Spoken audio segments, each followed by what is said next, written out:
welcome distinguished guests sitting here, and also young people sitting in front of me. I always consider young people the future. So I'm very happy that the future is listening to me.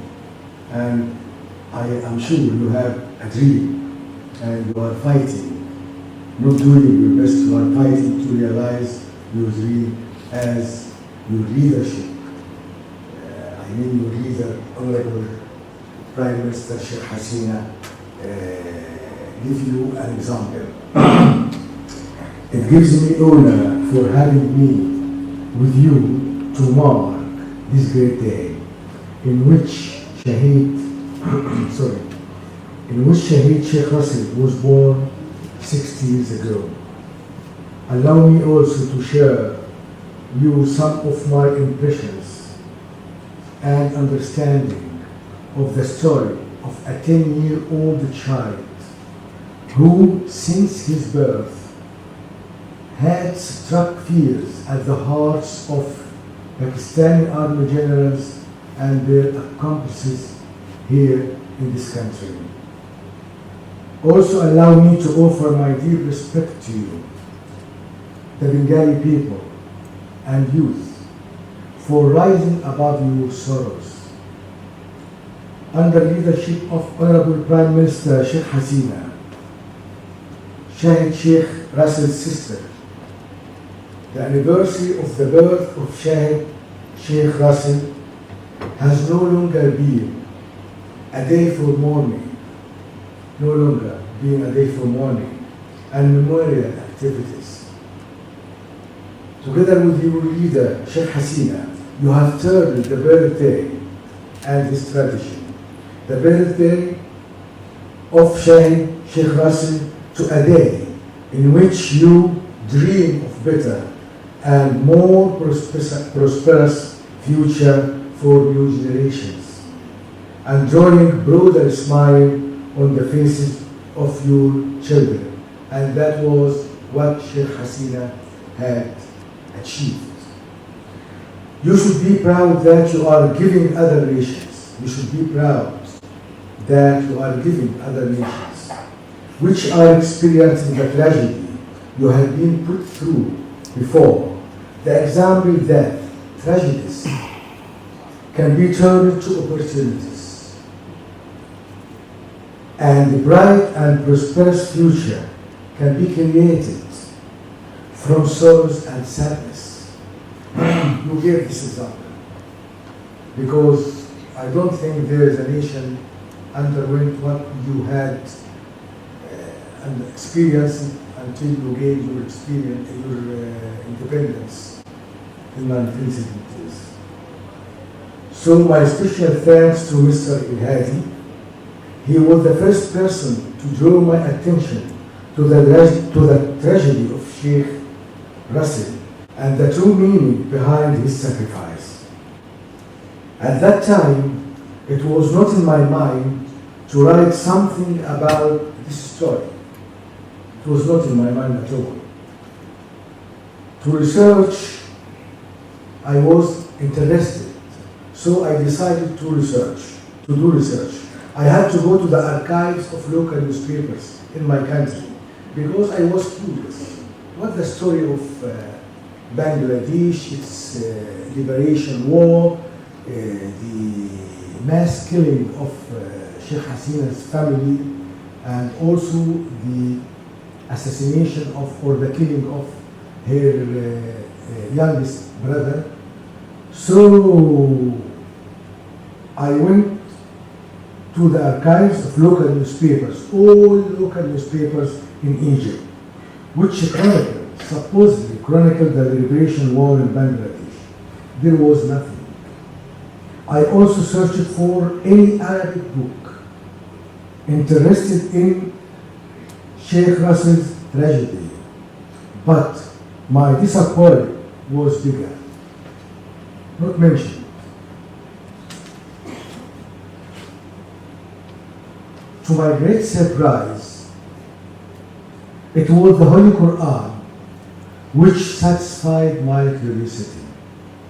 It was our holy book I mean the Holy Text, which tells us the story that Sheikh Russel was not the first child to be chased and hunted by dictators and killers, fearing that he would grow one day and oust them from power, end their injustices and repression and dictatorship. According to the Holy Quran, it was Egypt's Pharaoh. And I'm sure that many of you know this story very well in the Holy Text. It was Egypt's Pharaoh who was the first evil despot, evil dictator, to chase children, including Prophet Moses, and kill them to protect his throne. Also, this is very important and very interesting. The Quran draws my attention that Sheikh Hasina's homecoming was not a personal decision. I don't think that to send a woman to a nation of 75 million people at that time, I mean the Bangladesh nation, it was not a personal decision, especially she received death threats. Her enemy told her, if you came back, you were lucky to escape death. We finished all your family members, but if you dare to come back, you are going to be buried in the same mass grave of your family.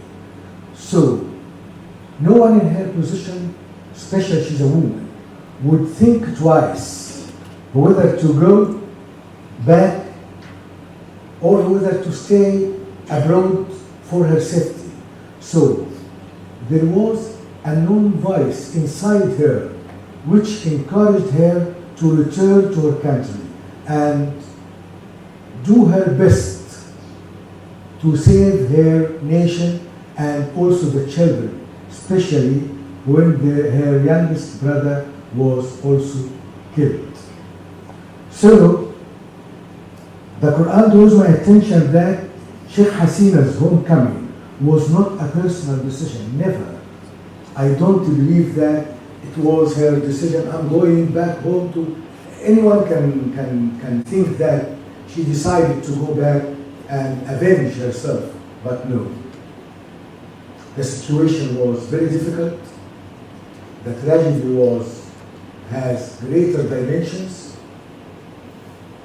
A woman cannot overcome such a challenge, a woman. But there was a voice inside her telling her to go back home and save her nation from the evil despots. You know, here, in this situation, Pharaoh was replaced. Pharaoh in the past, during the time of Prophet Moses, but was replaced by another dictator. But the same culture of killing children, killing people, raping women and girls, the same culture, you know, generation after generation.